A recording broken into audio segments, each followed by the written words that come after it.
Welcome back to the cave. We are the cave people. Cave people. Hey, let me set a microphone real quick. See if we got something working here.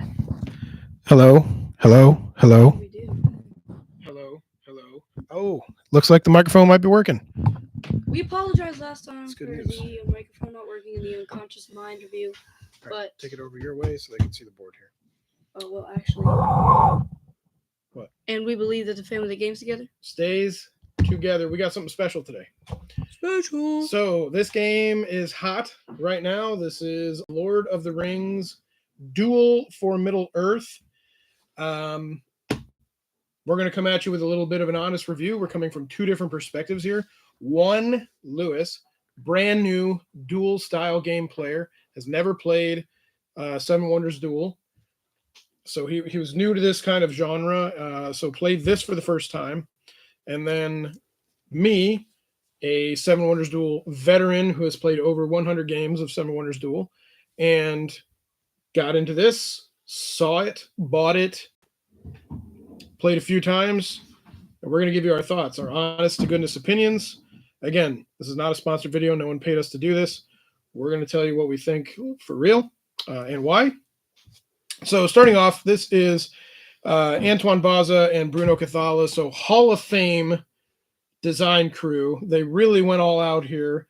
And then you have Vincent Dutray doing the artwork for the game, who's done Pathfinder, Dungeons and Dragons, a bunch of different things. So this is a Hall of Fame crew on this game, design team and art team. And you can tell because the design is sleek and it works. All right, so let's talk a couple things. If you haven't checked out our latest video on Unconscious Mind, please go watch that review.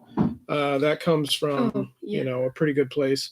We have, played the game several times now, a bunch with all of the modules, the expansion and everything. So we give you a really good review of that game. And then we're going to talk you through this one here today. Also, we did not show you the art from last time from Unconscious Mind. Oh, yeah, we got all the art prints that we're going to be hanging on the wall here soon. The art in Unconscious Mind is insane. And the more I play the game, the more I like it. So, but anyway, this is not about that game. This is about this game right here.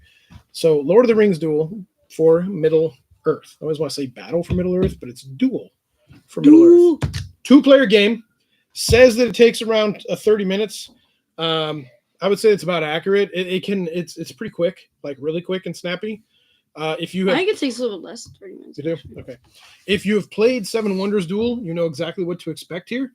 If you have not, then go watch a how it's played video, because that's what they're for. We're here to give you a review of what we think about the game. So I'll talk briefly about how the game's played. You basically have 3 different victory conditions that you can satisfy in the game. And they're equivalent to the conditions in Seven Wonders Duel. I know I'm going to go back to that game a lot because there are so many parallels to it. So the first is you can earn a combat victory-ish. And that's by dominating the map out here.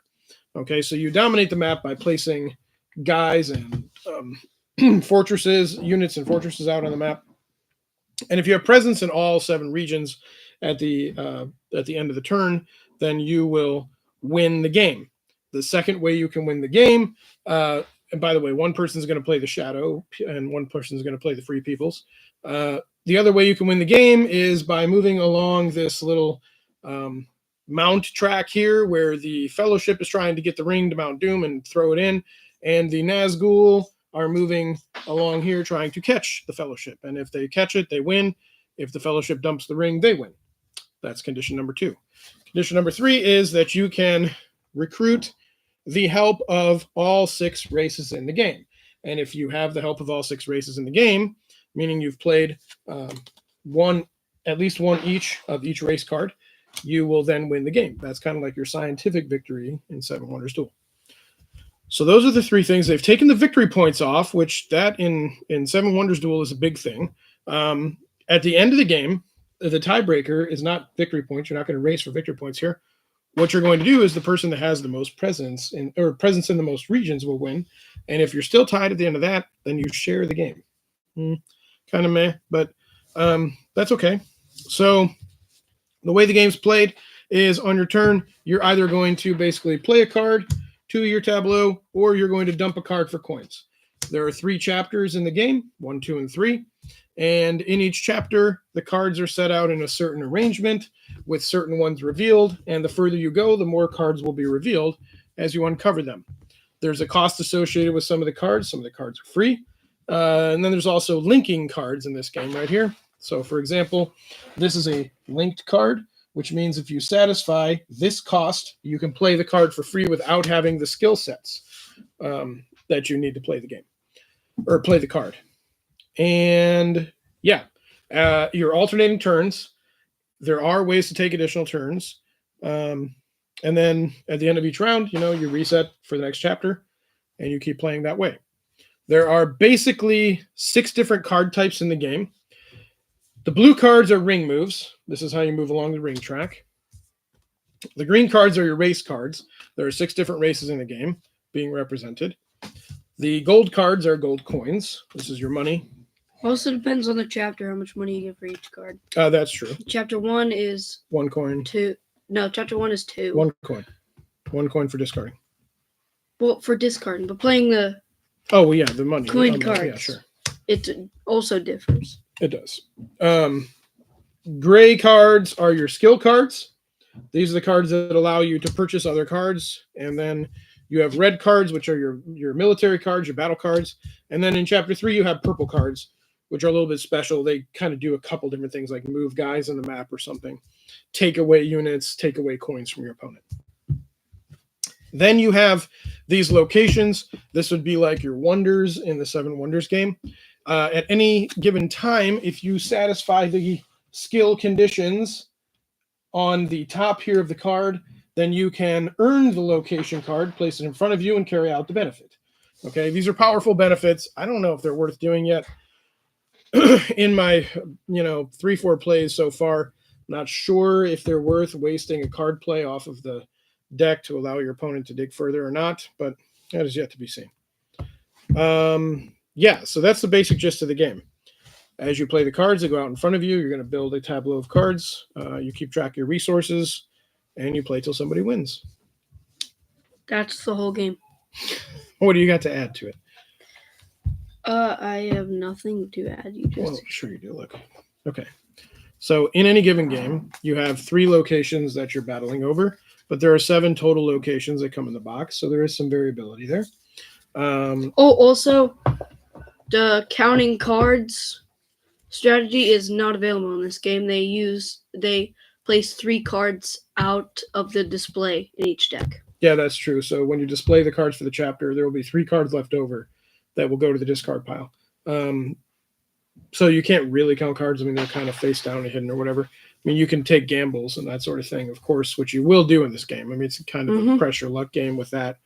But yeah, so the counting cards or whatever. Now, having said that, it does at times feel a little lucky. So did 7 Wonders Duel felt a little lucky at times. You can't determine what's going to happen when you flip a card over, and at times you have to take a gamble. Sometimes that gamble works for you, and sometimes it doesn't. It works for your opponent. And later in the game, the gambles become greater. The tension gets tighter. Because this track is moving here, as people are putting presents out on the board, as they're recruiting races to help their cause, and they near victory conditions, that's going to raise the tension in the game. How do you feel about that? Yeah, so you can make a mistake in this game, big time, which could very well affect your winning condition and how well you could win the game. So the game is lighter on strategy because there's only so many cards you could pick from the deck at a time. So I mean, it is lighter on strategy.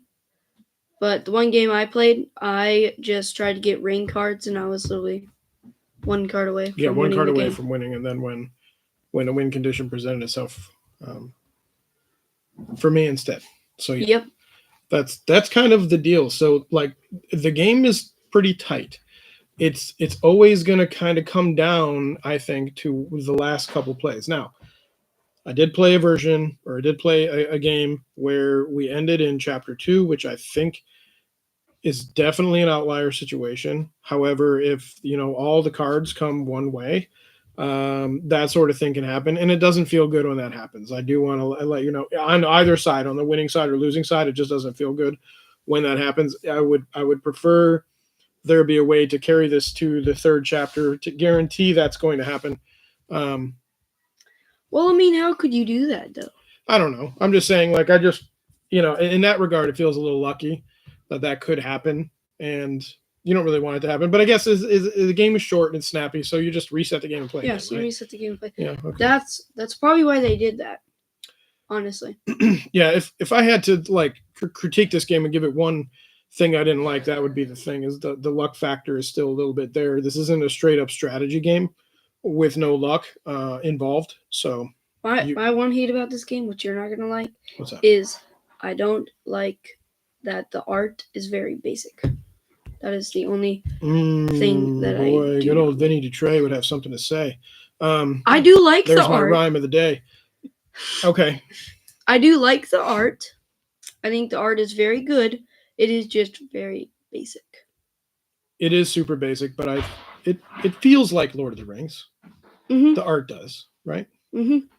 It's very throwback. I do like the cover. The cover is really cool. This cover definitely reminds me of like a Forgotten Realms book or something like that from the old D&D universes. That it definitely feels that way with the cover art. I enjoy the art. I enjoy the components are very simple. There's nothing like super duper high quality here. You're getting some pretty basic components. So, but it's a light game. It's a simple game. It's a smaller game too. I mean, this box is not that large. So I feel like the components, I can't complain too much. They did a good job. They serve their purpose, right? They're gonna last a while too. This is pretty thick cardboard.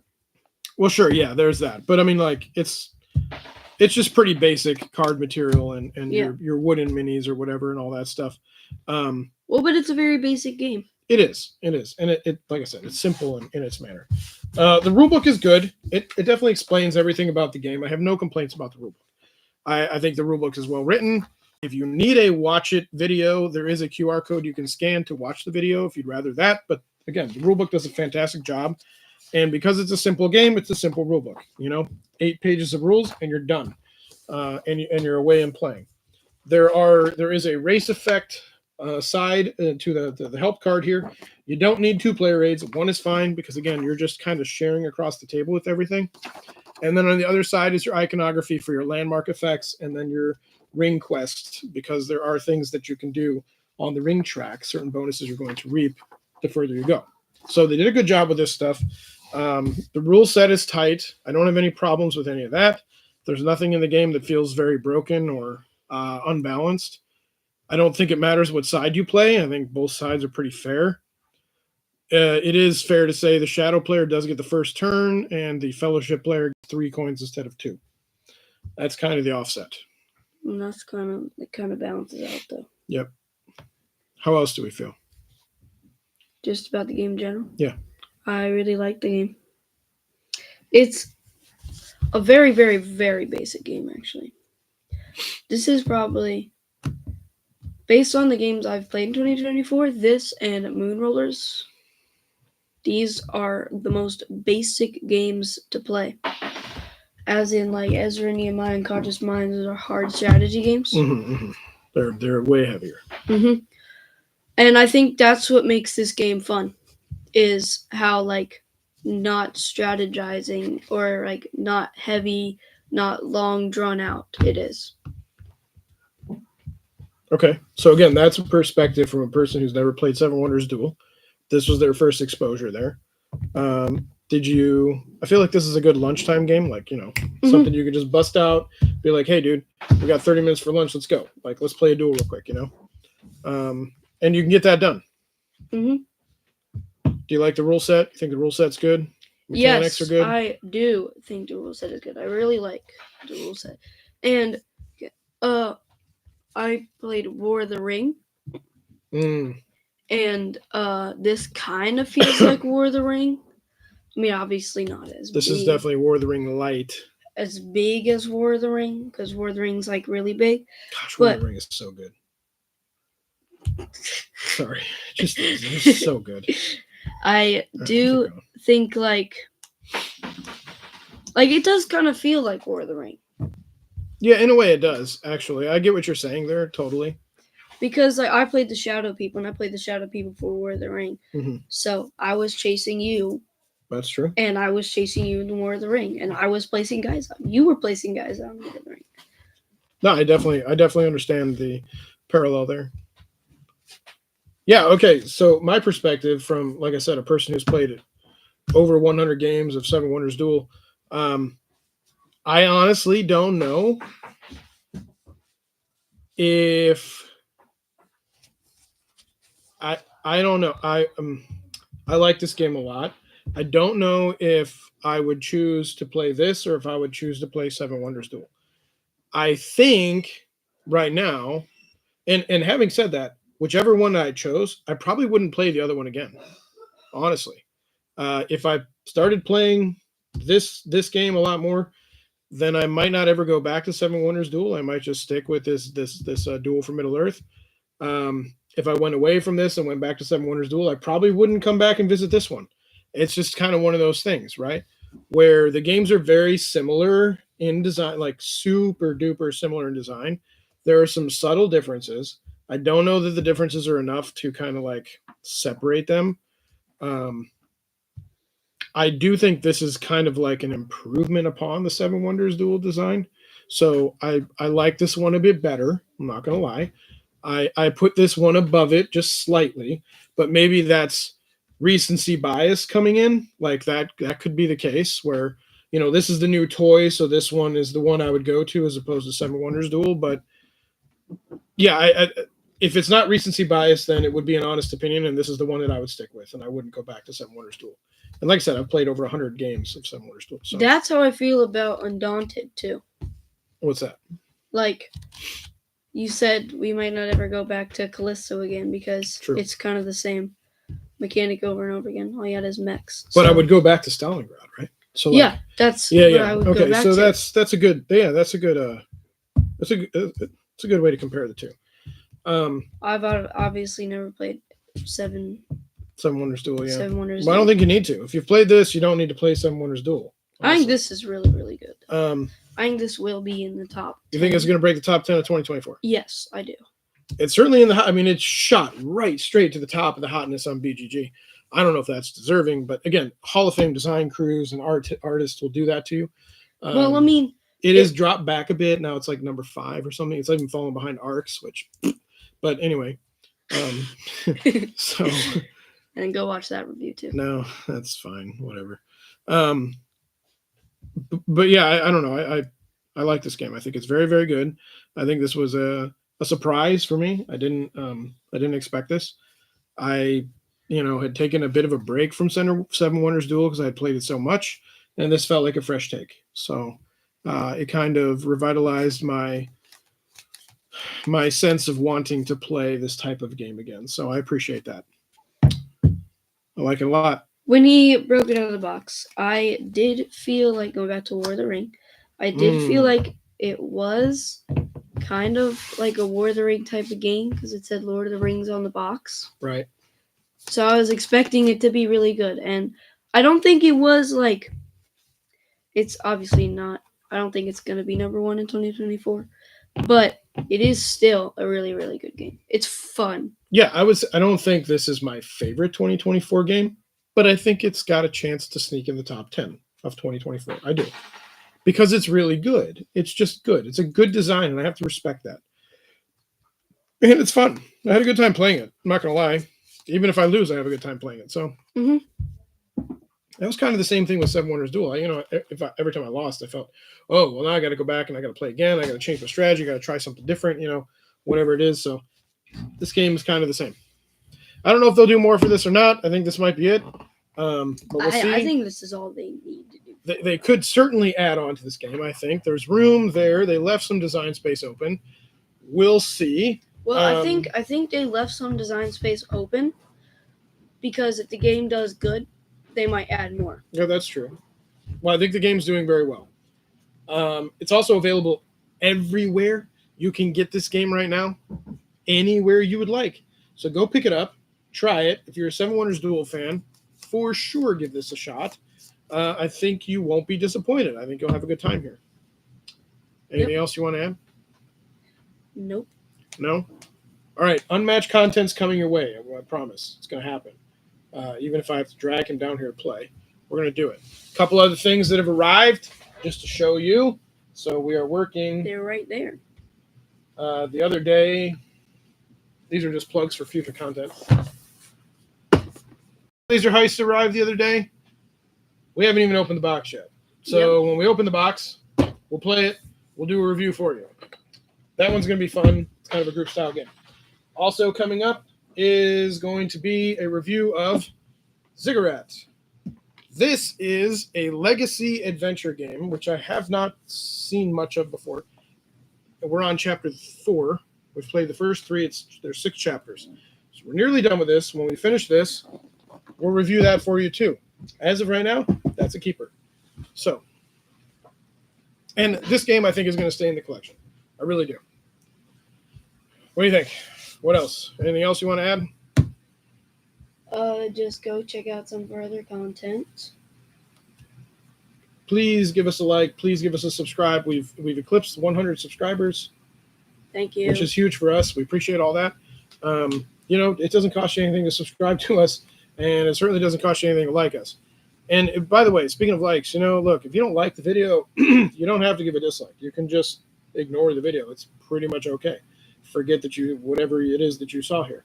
I noticed we had some dislikes on some videos, and I'm just wondering to myself, like, who is honestly disliking a top 20 video that was done with a 13 and 10-year-old? Like, that's just sad in my opinion. But hey, if you don't like the video, just don't watch the video. It's fine. So, having said that, I think that's it for us for now. Yes. And then upcoming in December is obviously the 2024. 2024 top 10. I think Top we're going 10. to bring Bloopers and Reynolds in for that one. So we'll have a bunch of different perspectives from the cave people and the cavemen. And I guess that's it for now. I've lost the mouse on the keypad, so we're going to have to rectify that. There we go. Okay. Good. And that's all from the cave. All right, so We'll this see you was next time. Seven Wonders, Duel for Middle-earth. Go check it out. And we'll see you next time. Lord of the Rings, Duel for Middle-earth. Sorry. Seven Wonders, Duel for Middle-earth. My bad. That was a Freudian slip. Hey, unconscious mind plug. Okay. Adios.